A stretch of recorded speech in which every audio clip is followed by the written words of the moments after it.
Welcome to the 2015 New England Patriot Redraftables. We'll take a look back at the 2015 draft, see what the Patriots did right, where they went wrong. But before we get there, let's take a look at the 2014 season leading up to the 2015 draft. Patriots won the Super Bowl. Go Malcolm, go! The famous interception at the goal line against the Seahawks. So obviously a championship caliber team at this time, and on their way to several more Super Bowls against the Falcons, Eagles, Rams. Brady, 33 versus 9 touchdown interception ratio, just over 4,000 yards, 64 completions. By this point, Welker has completely moved on, and this is all about the Gronk show at this point. Gronk played 15 games this year. Kind of a low yards for him, but still the 12 touchdowns and over 1,100 yards. They had two other receivers with over 900 yards this season. The rushing attack was pretty split up and pretty bad. The Jonas Gray game, the famous one against Indy, and then when he gets cut a couple days later, he led the team with 412 yards, but 200 of those came against Indy in that one game. And the defense had gone young. After a couple of successful drafts, Jamie Collins landed, Dante Hightower, landed is obviously this draft. Patrick Chung and Devin McCourty lead the team in tackles. And at this point, Gerard Mayo and Vince Wilfork getting up there in age. Wilfork 33. Had 47 tackles and 2 tackles for loss. The offense and defense both top 10 in scoring this season leading up to this draft. This draft, not a great one, just overall NFL standards. Most of these guys have now moved on to other teams, and you look at the top guys, Winston, Mariota, Fowler, Cooper, Leonard Williams, Kevin White, Vic Beasley, Todd Gurley, all have moved on. Eric Flowers has moved on as well. So not the best draft overall, which is why the Patriots didn't do great in this draft, but they did pretty well, all things considered. They had 11 picks in this draft. The first 4, they went on defense, really trying to shore up that defense, replace Wilfork, make sure Brady and company didn't have to score a ton of points. So the first 4 picks were all on defense before they went with a couple offensive linemen and a tight end in the 6th round. Notably, no wide receivers, which we'll get to in a little bit here. But that first-round pick, Malcolm Brown, 32nd overall, 4 years in New England before he moved on to the Saints as he signed a 3-year, $15 million deal last season. 4 years, 186 tackles, 8.5 sacks. Very consistent player. Never developed into the true Vince Wilfork dominating factor. But a guy played up the middle, little undersized, but 5-year starter. One of the top defensive linemen from this draft, as we'll show in a second. And then from a redraftable standpoint, he's probably the right guy. Was able to play 4 consistent years here. Wasn't a stud, which is what we see with a lot of these picks the last 5 or 6 years, but really the best of what you could imagine at that point. Landon Collins, probably a better, well-known player, and obviously better player.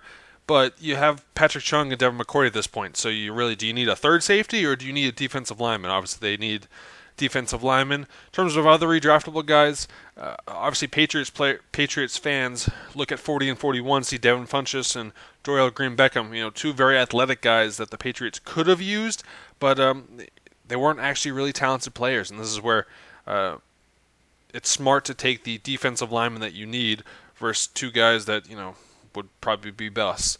The notable guys at the bottom of the list, for Houston, McKinney, and then Minnesota, Eric Kendricks, the top players that they could have taken, but this time also you got to think, you get a young Dante Hightower, a young Jamie Collins, you don't need more linebackers. You need defensive linemen to protect those guys and let them flow around and make plays. And with that being said, Malcolm was a good pick. By career average value weighted per Pro Football Reference, he's the 3rd defensive lineman from this draft behind Daniil Hunter and Leonard Williams. So nothing wrong with that. Pretty solid player.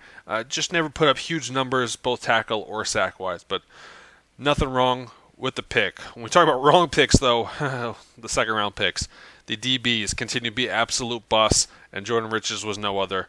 Was basically a special teams player before being traded for a 7th-round pick in 2018 to the Falcons. He did play 4 years in New England, better than Duke Dawson and some of the other guys that the Patriots have selected in the second round. But clearly, not what you want in second round value. There wasn't a ton behind him. Frank Clark went just ahead of him. He obviously is an absolute stud. Would have been nice to have him matched up. And the only other guy, also by the Seahawks, that I really would have liked was Tyler Lockett. has had an All-Pro and a Pro Bowl season, been dynamite with Russell Wilson. That would have been a fun little asset, and it's also kind of a Patriots type of guy, undersized, doesn't play the slot as much as Julian or West does, but the ability to stretch the field with, which is what really Tom did not have after Randy Moss, in my opinion. Philip Dorsett kind of filled that role, but can you imagine stretching the field with Tyler Lockett? It's a whole different ballgame. The only other one later down in the third round was Danielle Hunter. That would have been nice, but they do take Trey Flowers later on. Obviously, that worked out quite well for them. So Jordan Richards a bust. He could have gone a lot of other better directions, but he is what he is. But let's get to the most important part of this draft and why it was really important and why it was probably the best they've had up until this point. Patriots draft Trey Flowers and Shaq Mason. They have 4 picks in about a 35-pick range. Mason and Flowers, per Pro Football Reference, the 2 top picks in the 4th round, so pretty impressive. But this, to me, is the epitome of drafting right here. 4 picks. They draft 2 defensive linemen, 2 offensive linemen. Flowers and Mason were both the second positional players in those rounds. Geno Grissom and Trey Jackson obviously had higher grades, or the Patriots thought they'd be gone before Flowers and Mason. So yes, the Patriots should get credit for drafting talented players, but let's not give them all the credit in the world. That clearly Geno Grissom and Trey Jackson, not the best players, and if they really thought Flowers and Mason were going to be as good as they turned out to be, they would have been drafted earlier.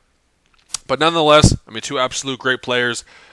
Trey Flowers moved on to Detroit with a 5-year, $90 million deal, but he was dynamite in New England. Didn't really play much his rookie year, but had 3 dominant seasons after that, and has grown into a Pro Bowl caliber player. I know the note came out the other day about the Patriots not drafting Pro Bowlers, and these 2 are the epitome of, yeah, they haven't drafted Pro Bowlers, but they've drafted Pro Bowl caliber guys and guys that will make it here down the road. Trey Flowers had a lot of consistent seasons, just no dynamite seasons. That's why he hasn't made a Pro Bowl. And then Shaq Mason, do you really want to talk about how guards make Pro Bowls? It's more name recognition and some big nasty blocks, which Mason's been plenty good. There's nothing wrong with those picks. Great starters for the team. Mason has started 70 games out of 80 in his 5 years here, and was the one that was signed from an extension on this draft. But getting back to Trey Flowers a little bit, as I said, consistency. Going back to 2016, so he didn't play much in 2015, but 2016 through 2019, 4 years, he is tied for 13th in the league in quarterback hits. And to the Pro Bowl point, look at the names above him. Everyone above him has made a Pro Bowl except him. So he doesn't get as much name recognition as them. And then below him, Khalil Mack, Leonard Williams, Cameron Wake, Geno Atkins, Fletcher Cox, DeForest Buckner. And those guys everyone knows is a stud, and a couple of them have made Pro Bowls. Just Trey's hasn't had the one breakout season to really put him over the edge. As we see here, played 1 game his rookie year, and then every season since then, 14 or more quarterback hits, 6.5 or more sacks, 45 or more tackles. Great numbers, and the bottom really shows that off. Since 2016, only 9 players have had more than 14 quarterback hits and 8 tackles for loss. Trey's one of them. And look at the guys on the list: Michael Bennett, Calais Campbell, Frank Clark, Aaron Donald, Chandler Jones, Cameron Jordan, Khalil Mack, Von Miller. Just the top players in this league, the most dominant factors. And Trey Flowers is right there along them from a 4th-round pick. So clearly nothing to redraft there. As we go back for a second, a couple other, talented players from that draft round: Quan Alexander, Jamison Crowder, Zadarius Smith. Could have been nice pieces for the Patriots, but you're not going to shake your head at getting 2 guys of Mason and Flowers caliber in the 4th round. Patriots had 5 picks from the 5th round on, and did pretty well, in my opinion. Joe Cardona, special teams is obviously important.